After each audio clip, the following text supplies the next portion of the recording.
ọmalicha ugogbe eze mụ na ya na-abụ nọ afia bụ Ngozi Rollers. Ngozi Rollers. That name is so familiar. Rollers is a popular name. Dalu. Welcome.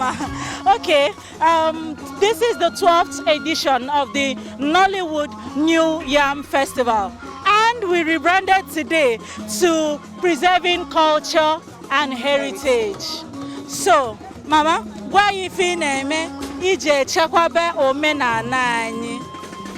N'eziokwu omenala Igbo dị m ezigbo mma.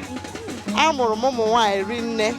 Ana m ekuzi aka esi esi nri Igbo nke kacha nke ofe ndị be ha, ofe onugbu, ofe ụra, ofe egusi. Daalụ nne m. Onye ọbụla si na ya bụ onye Igbo na-amara esi ofe onugbu, ọ mara esi ofe ụra, ọ mara esi ofe egusi, ọ bụrụ onye Igbo.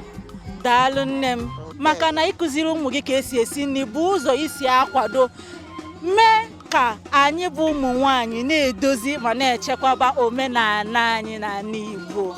Daalụ, welcome to this festival. Have fun and enjoy. Thank you.